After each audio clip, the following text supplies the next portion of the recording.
Shalom Pak dan teman-teman. Terima kasih atas waktu dan kesempatan yang telah diberikan kepada kami Fornima untuk mempresentasikan hasil kerja kelompok dalam proyek UAS WDK kali ini. Sebelumnya, kami mengucapkan banyak terima kasih kepada Bapak Setiawan yang telah membimbing kami sejak awal perkuliahan sampai satu semester ini berakhir. Selanjutnya, kami akan membahas dengan subtema tantangan dan peluang asuhan keperawatan gerontik oleh perawat Kristiani secara profesional. Mari kita dengarkan secara bersama-sama. Menurut Undang-Undang Republik Indonesia Nomor 38 Tahun 2014, keperawatan gerontik adalah suatu bentuk pelayanan profesionalitas yang berdasarkan pada ilmu dan teknik keperawatan yang bersifat konferensif, yang terdiri dari biopsikososio-spiritual dan kultur yang holistik.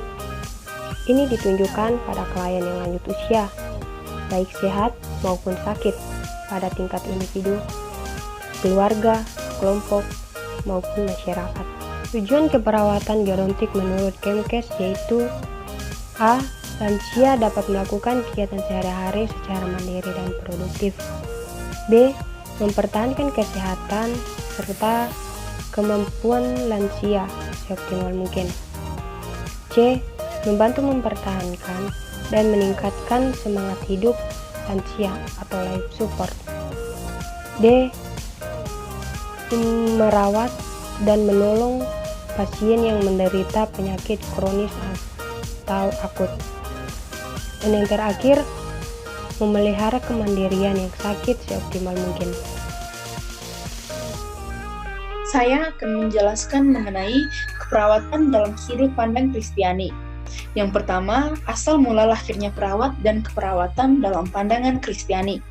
Dosa adalah ketiadaan tindakan yang tidak sesuai dengan hukum moral Allah, baik dalam kecenderungan hati, perbuatan, pikiran, sifat-sifat, maupun keadaan serta tingkah laku manusia. Kemudian, asal-usul dosa. Yang pertama, perlu kita ketahui bahwa Allah bukanlah penyebab dosa. Allah memang mengizinkan dosa itu terjadi, tetapi dosa itu bukan bersumber dari Allah. Allah itu baik dan menciptakan ciptaan yang baik, terdapat di dalam kitab Ayub. Allah yang kudus, terdapat di dalam kitab Yesaya pasalnya yang ke-6.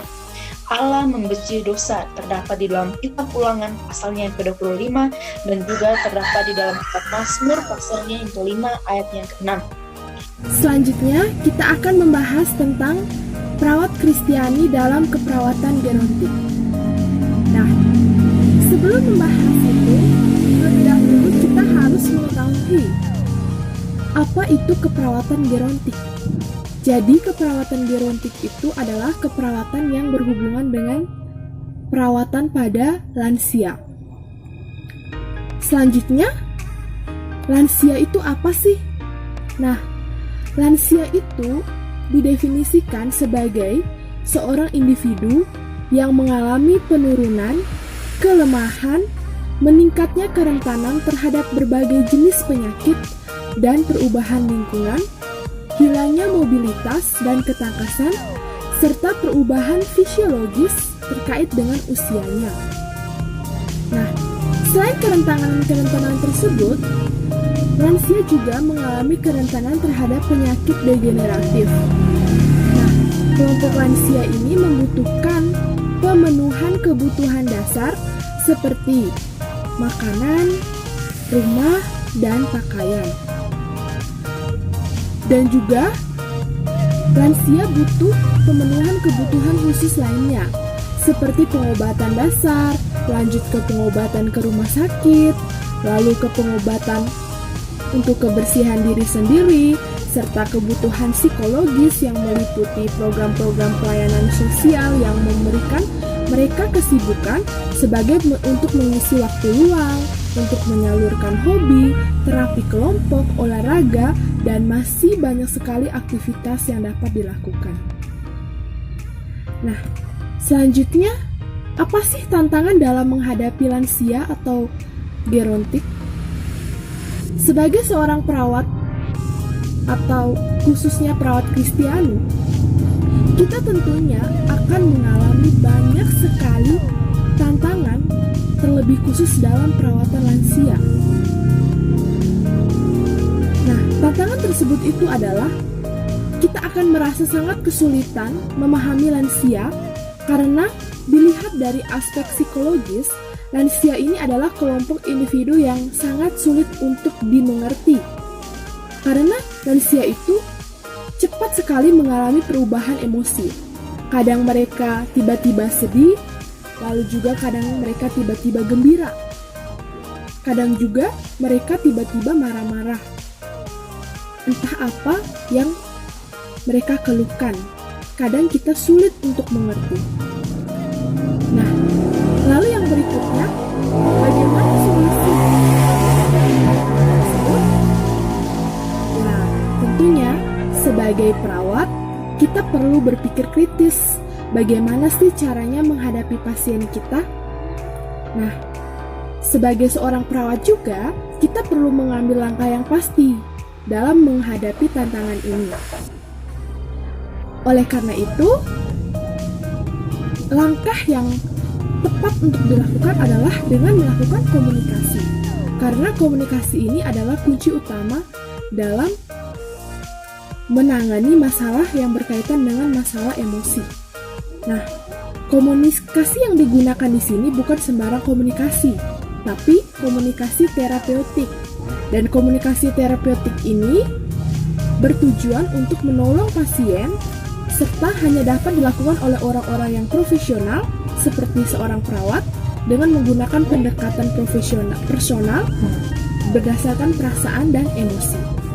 Nah, sebagai perawat Kristen, kita perlu melakukan komunikasi terapeutik ini. Nah, sebagai dasar komunikasi terapeutik, perawat Kristen harus mengandalkan Yesus Kristus. Nah, itu akan dijelaskan oleh teman saya selanjutnya.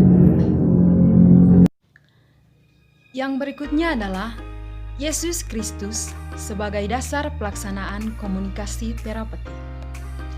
Yesus Kristus adalah Sang Penyembuh Agung selama hidupnya di dunia, dan Yesus telah melakukan perbuatan-perbuatan luar biasa dan mukjizat-mukjizat seperti menyembuhkan orang-orang sakit.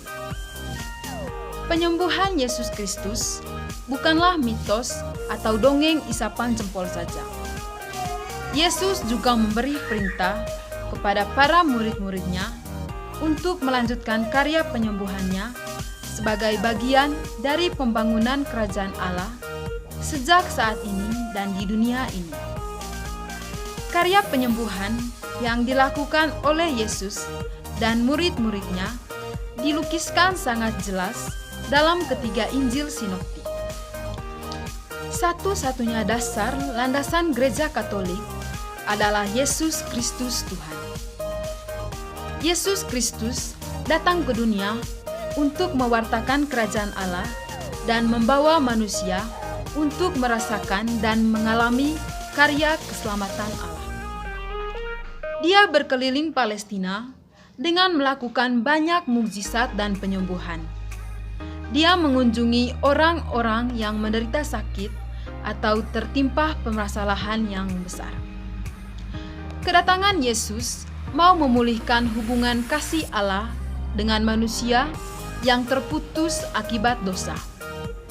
Orang yang mau menerima kasih Allah melalui Kristus akan disembuhkan karena mereka percaya akan kuasa Yesus sebagai Sang Penyembuh, Tabib Allah, dan Juru Selamat umat manusia. Yesus tidak hanya melakukan tindakan penyembuhan saja, tetapi juga mewartakan sabda yang dapat membawa kesembuhan bagi orang yang percaya kepadanya. Bercermin pada tokoh Yesus, pelayan medis hendaknya menyadari bahwa pelaksanaan tugas dan tanggung jawabnya bukan berdasarkan pada kekuatan manusiawi, melainkan berasal dari Tuhan sendiri. Karena itu, dalam mengimplementasikan komunikasi terapeutik, para perawat harus mengandalkan Tuhan agar keselamatan benar-benar terwujud atas diri pasien, sebab yang menjadi penyembuh utama bukanlah tenaga medis dengan obat-obatnya, melainkan Tuhan sendiri, Yesus menjadi penyembuh alam. Sekian presentasi dari kelompok kami. Terima kasih.